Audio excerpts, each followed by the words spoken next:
saliente académico de la Universidad de Cambridge.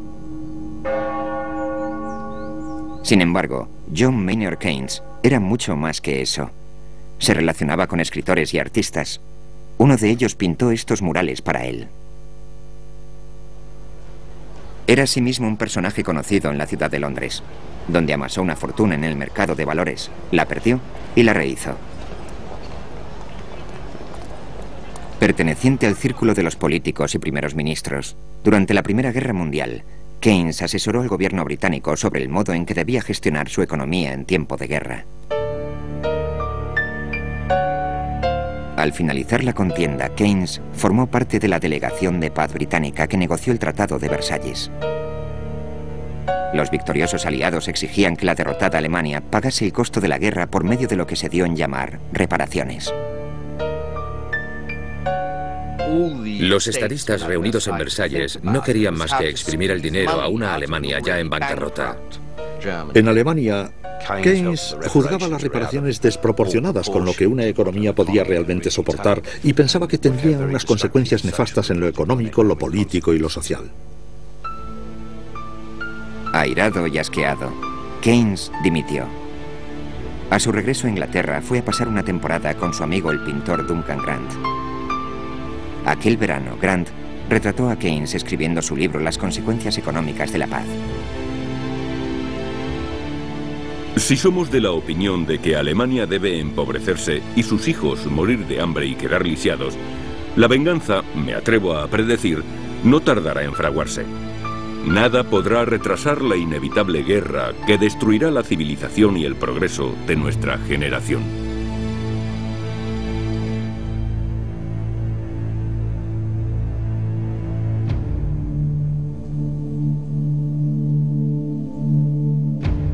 Austria había perdido la guerra y su imperio. Viena era una ciudad gélida y hambrienta. La revolución se respiraba en el ambiente.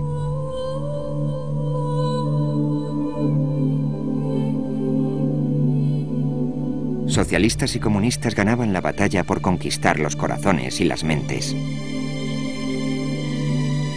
El joven e idealista Friedrich von Hayek se matriculó en la Universidad de Viena. Fue durante la guerra cuando más o menos decidí estudiar economía. Me entusiasmaba. El socialismo parecía ofrecer una sociedad más justa. Albert Slavinger, antiguo alumno y discípulo de Hayek. Reconocía sin tapujos haber sido socialista moderado durante una época. Pensaba que la preocupación por los pobres, la justicia y la igualdad podían contribuir a configurar la política del gobierno. Gran parte de la vida intelectual vienesa se desarrollaba ajena a la universidad, en los cafés de la Ringstrasse. Se celebraban seminarios informales para los amantes del debate y la controversia.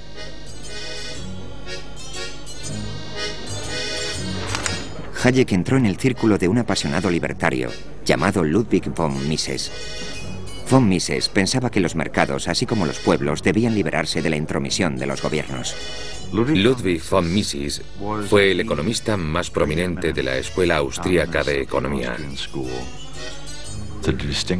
El lema distintivo de la Escuela Austríaca de Pensamiento Económico es que los mercados funcionan, los gobiernos no. Von Mises vaticinó que la nueva economía socialista soviética jamás funcionaría, precisamente porque el gobierno controlaba los salarios y los precios.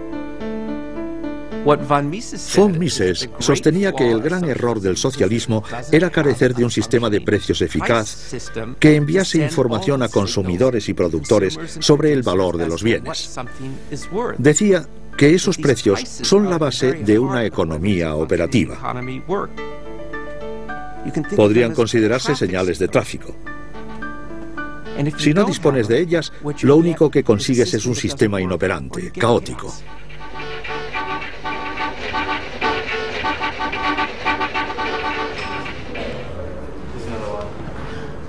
Von Mises arguía que los mercados libres son los que mejor funcionaban.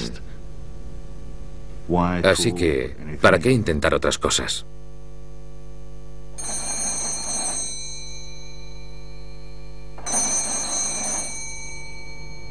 En la Rusia soviética, las profecías de von Mises parecían cumplirse.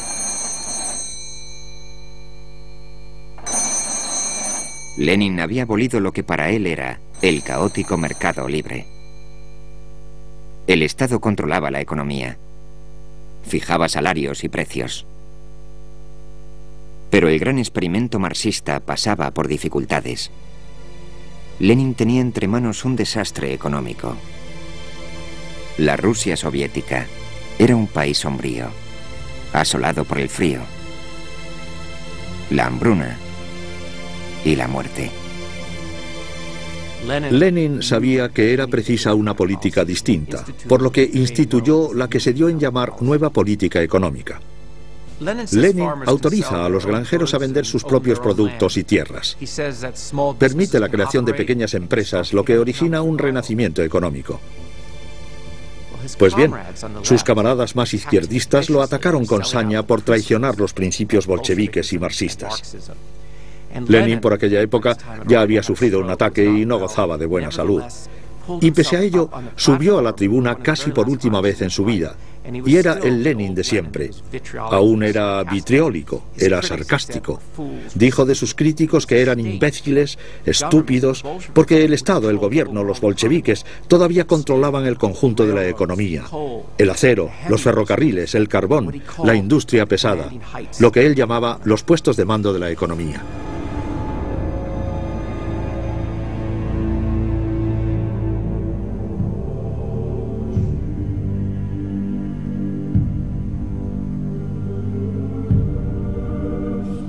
Lenin murió en menos de un año.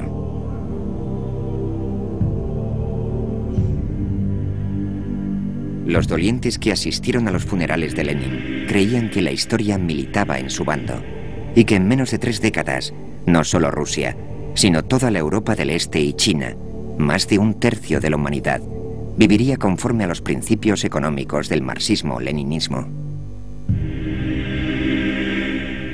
El sucesor de Lenin afianzaría aún más el dominio del Partido Comunista sobre los puestos de mando de la economía.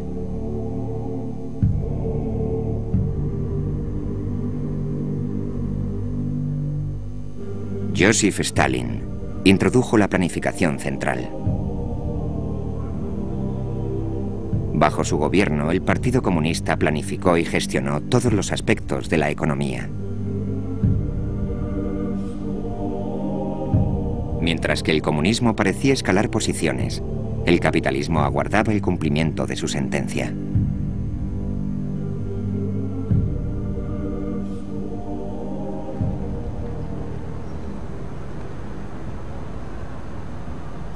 Alemania y Austria lidiaban con las consecuencias económicas de la paz.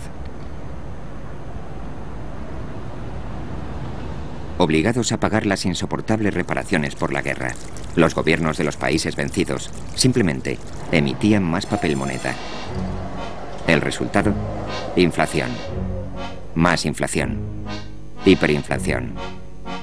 Se necesitaba una cesta repleta de billetes para hacer la compra. Había gente que llevaba su dinero en una carretilla, puesto que una barra de pan costaba miles de millones de marcos.